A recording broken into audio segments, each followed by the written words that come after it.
اور پھر مسلمانوں سے کہا گیا یا ایھا الذین آمنوا ان تطیعوا فریقا من الذین اوتوا الکتاب، اے ایمان والو اگر تم کسی اہل کتاب میں سے کسی ایک جماعت کی جو شرارت کرنے والی ہے اس کی اطاعت کرو گے، اس کی بات مانو گے، ان کے پیچھے لگ کر لڑائی جھگڑے شروع کر دو گے تو یردوکم بعد ایمانکم کافرین، تم کو یہ پھیر دیں گے، تمہارے ایمان کے بعد تمہیں کافر بنا دیں گے۔ ان کا تو مقصد ہے ڈیوائڈ اینڈ رول، جھگڑا پیدا کریں، فرقہ واریت پیدا کریں۔ جن ملکوں میں امن ہو چکا، پورا ہندوستان ایک متحد، تمام نسلیں اور اقوام اس بین الاقوامی نظام اسلام کے تحت 800 سال تک ایک ملک اور ایک دھرتی میں اکٹھے رہے۔ اب یہ اہل کتاب نام نہاد علم کے عیسائی صرف نصارہ نجران کے لیے تو آیت نہیں ہے نا، وہاں انہوں نے شرارت کی تھی تو یہاں بھی تو کی۔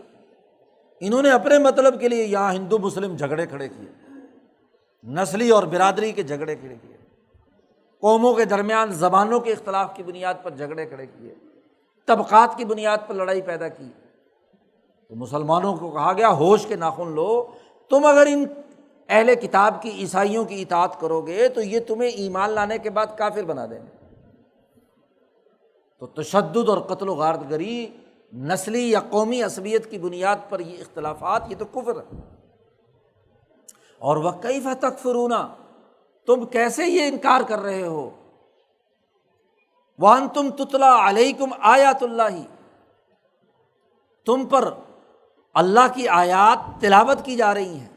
حضرت محمد مصطفیٰ صلی اللہ علیہ وسلم نے اس بیت اللہ الحرام کے مرکز کی امن کی بنیاد پر آیات تلاوت کی ہیں، قرآن نازل ہو رہا ہے، اللہ کے دو ٹوک احکامات تمہارے سامنے آ رہے ہیں، اور پھر تم کفر اختیار کرتے ہو، یعنی اتفاق اور اتحاد کے بعد دوبارہ نسلی عصبیت کی بنیاد پر لڑائی کرنا چاہتے ہو۔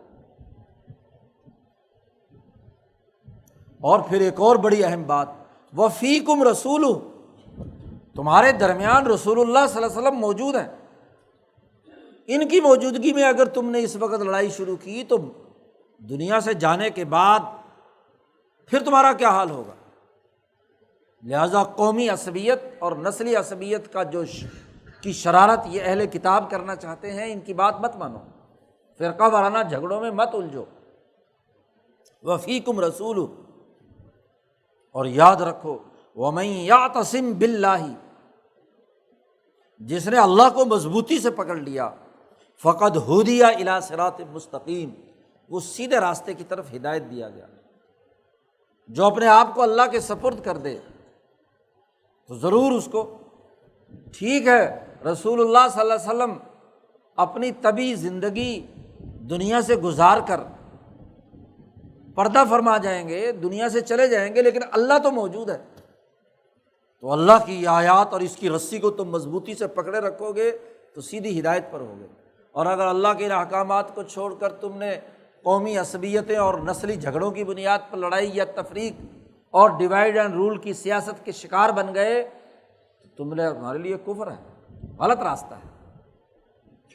تو قرآن حکیم نے یہاں مسلمانوں سے بھی یہ بات واضح کر دی کہ وہ ان کی سازشوں کا شکار نہ ہو، ان کی لڑائی جھگڑوں کے لیے آلہ کار کے طور پر استعمال مت ہو۔ یہ بین الاقوامی دین ہے، کل انسانیت کے لیے ہے، امن کا علمبردار ہے، عدل و انصاف اس کی ذمہ داری ہے۔ تمہاری ذمہ داریاں تو بہت زیادہ ہیں۔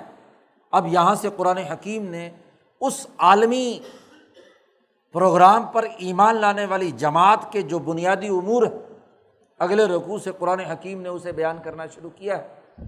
یہاں اس رکوع میں حجت تمام کر کے بیت اللہ الحرام کی جو مرکزیت اور اس کے جو اصل ملت ابراہیمیہ کا جو بنیادی پیغام ہے اس کی اتباع کی دعوت دی ہے۔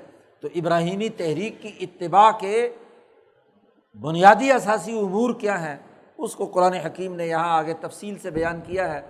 اگلے سورت کے اختتام تک تو مختلف مراحل قرآن حکیم نے اس کے بیان کر کے احکامات دیے ہیں مسلمانوں کو۔ اللہ پاک قرآن حکیم کو سمجھنے اور عمل کرنے کی توفیق عطا فرمائے۔